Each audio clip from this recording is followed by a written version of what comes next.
It took a little bit, but the Red Sox are back to winning series.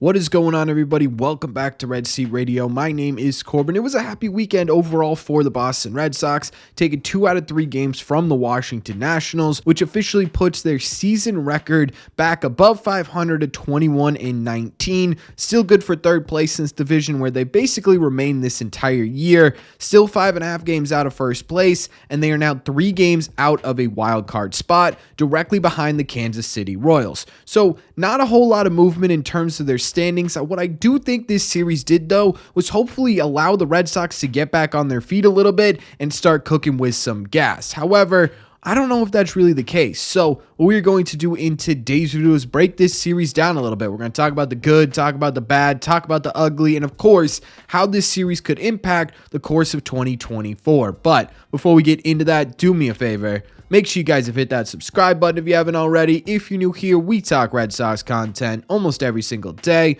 Also, make sure you guys have hit the like button on this video as well. Just helps these videos out a ton, and it would mean a lot to me. Don't forget, you can now get all Red Seat Radio episodes also in podcast form wherever you get podcasts. You can either click the link in the description down below, or you can head to your favorite podcasting app and look up Red Seat Radio. Thank you all very much for clicking on this one.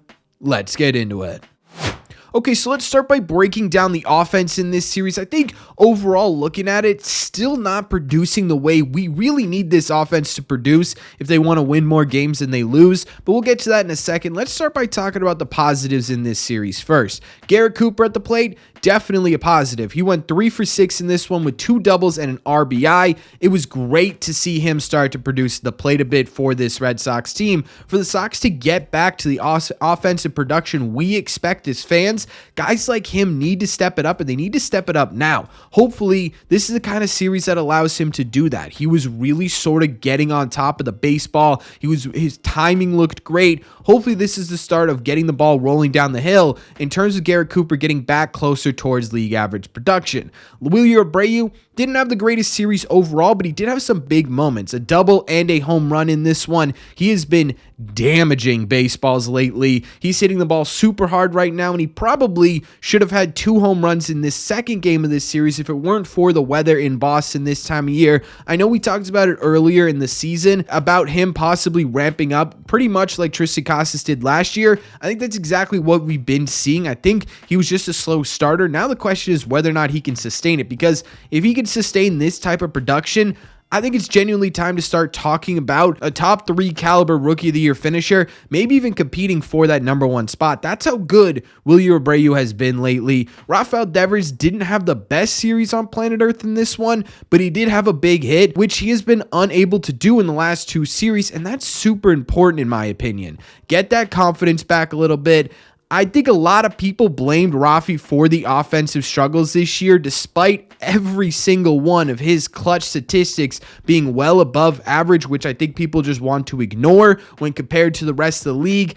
I never saw it that way. I think Rafi just had a bad couple of games still. It's really important for him to be able to get that confidence back and allow himself to remember, hey, I'm a pretty dang good hitter, and I'm going to be pretty feared throughout Major League Baseball. I can get these big hits, and that's exactly what happened in this series. Ceddanne Rafaela's hit streak was snapped in this one, although he did have 2 hits combined in the other 2 games, which is still a good sign. I really think he's just on the brink of getting going at the plate, right? It feels like he's just so close to getting there. He's just 1 or 2 adjustments off of really starting to be productive in this lineup. Still, somehow leads the team in RBIs with a dunk ground rule double in the last game of this series. Thank you, Victor Robles. He also almost made the catch of the year, maybe the decade, by the way, in the last game, toppling over into the bullpen. Thank God he's all right, but man, he was so close to making that play. He's just an incredibly fun player to watch in the outfield. Doesn't really have anything to do with hitting. Just figured I'd say that on here. But honestly, outside of that, there really isn't a whole lot to highlight, despite the fact that they won 2 out of 3 games in this series. And to be totally honest with you, I don't really know who the offensive MVP in this one is. I guess it'd be Garrett Cooper, just simply because of the fact that he probably had the most productive hits, but he didn't feel like the series MVP. In fact, they still have a big problem here with their offense. They still only went 4 for 28 with runners in scoring position, which is hitting just 143.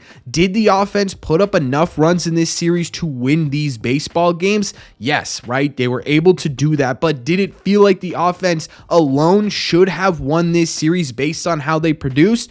No. Not really, right? Especially when a couple of those runs, very specifically in the last game of this series, probably wouldn't have come if you were playing a more experienced baseball team. It just doesn't feel like this Red Sox offense is still able to get that clutch hit that we've been missing. Now, there were big moments in this series, right? There were Rafael Devers had a big moment. I think Garrett Cooper had a couple of big moments in terms of what he's been able to provide the Red Sox so far. But I think you're still missing that consistently clutch guy, that guy that's coming up and you're like, yeah, that's the dude that's going to do it outside of Rafael Devers, who struggled the last couple of games. I think what you need right now is you got a big moment from Rafi, you got a big moment from Cooper. Those were two important players in this Red Sox lineup. What I really think you need here is a big moment for Tyler O'Neill. You need to get him back. You need to get him right. He has been struggling mightily lately, and you need a big moment from Vaughn Grissom. Vaughn Grissom has been able to get the bat to the ball. He's really not striking out a whole lot. I think he only struck out 1 or 2 times total in this series, but those balls just simply aren't landing. He's making contact. They're just not finding grass. Once he starts finding grass, yeah, I think this looks a whole lot different. And again,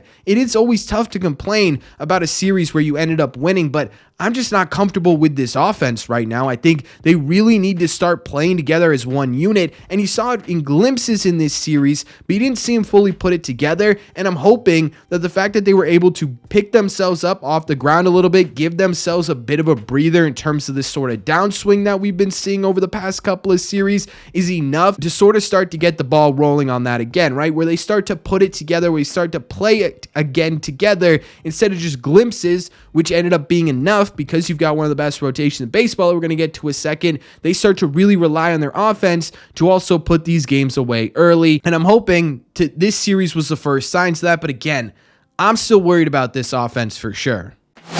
As for the pitching in this series, I'll tell you what, the starters continue to look fantastic. Tanner Houck had a great outing, 7 innings, 3 earned on 6 hits, striking out 4. Certainly not the best line on the year for Tanner Houck, and he was struggling to get that last out in an inning at points during this one. But, and I feel like we say this once a series at this point, but if we consider Tanner Houck struggling to be 7 innings and 3 earned runs, we're in a really good place. He's still going out there, and he's still doing ace caliber stuff.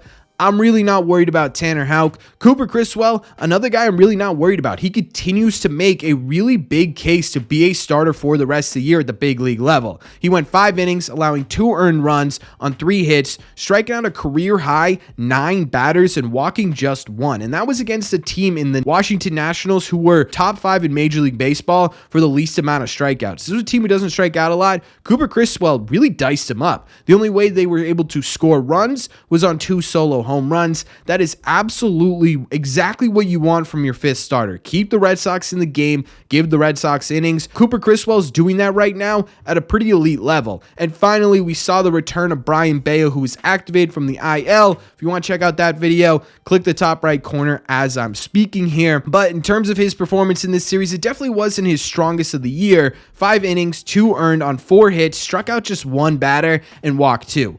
Honestly, I'm not really concerned one singular bit with Bello here. I think this is basically like a second rehab start just to really get himself right. He still looked pretty solid overall, to be honest with you. The Nationals, they just don't really strike out a whole lot like we just mentioned, so I'm not worried about the strikeout numbers or really the walk numbers either. I think he looked perfectly fine for really sort of this being his second rehab start. I expect him to be more full go when we get into next week. As for the bullpen in this series, it again was really solid. It didn't really allow a ton of earned runs. In fact, I believe the only person to allow a earned run in this series was Kenley Jansen, who had a pretty rough series altogether. He ended up getting the save in the last game of the series as well, but even that outing was pretty tough. Connor Wong really bailed him out with a fantastic throw to second. And can we just take a moment? I know we're talking about the bullpen, but to admire what Connor Wong did in this game. He threw out 2 batters against the Nationals team that really runs a lot. Connor Wong has had his moments defensively for sure this year,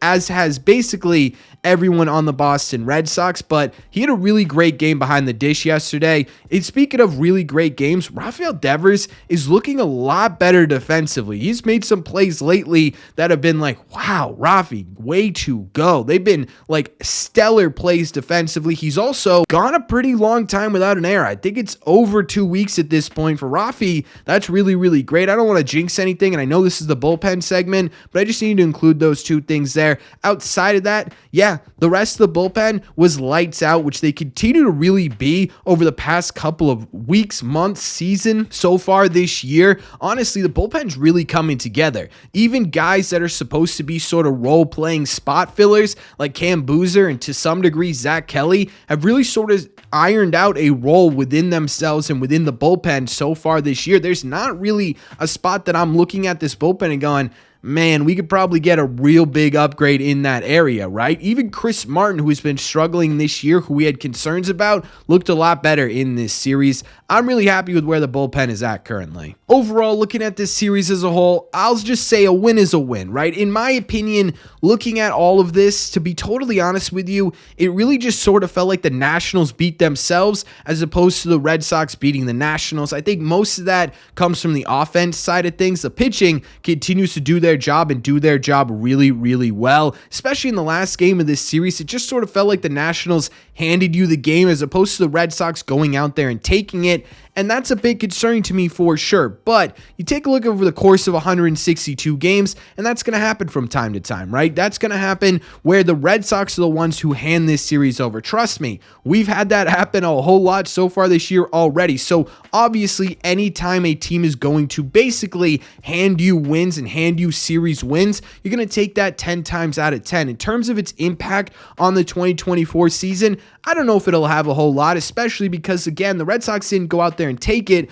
But what I will say is it does allow the Red Sox to stand back up on their feet again, right? Over the past couple of series, they've really been knocked down and knocked down again. This is a moment for them to stand back up and give themselves some composure to hopefully go out there again and start swinging. Maybe this time they knock the other team down. So I don't know if this has really a huge impact overall. I still, again, I'm just concerned with this offense. I didn't love what we saw in this series, but we got glimpses. And glimpses is a bit better than what we've been getting over the past couple of series. So hopefully those glimpses turned into more stability over the next coming months. But we'll have to wait and see. Again, at the end of the day, a win is a win. No matter how you get it, it's going to count as a win in the win column. And the Red Sox really desperately needed that. So I'm taking this every day of the week. But that's just my opinion. So let me know in the comment section down below. What do you think of this? What did you think of the Red Sox latest series? What'd you like? What'd you not like? Are you kind of like me where it's like, yeah, they won, but I wish they did a little bit more? Are you just sitting there being like, thank God they won that one. Let's get right. Let's get rolling. Or are you sitting there being like, they didn't deserve to win that one. They're about to be crushed. Let me know all your thoughts on the latest Red Sox series in the comment section down below. As always, if you made it to the end of this video, do me a favor. Make sure you guys have hit that subscribe button if you haven't already. If you're new here, like I said, we talk Red Sox content almost every single day. Also, make sure you guys have hit the like button if you made it to the end here. It just helps these videos out a ton. Don't forget, these episodes are always available, Spotify, Apple Podcasts, wherever you get your podcasts. Just head over to your favorite app and look up Red Seat Radio. Thank you all very much for clicking on this one, and I will see you in the Red Seats.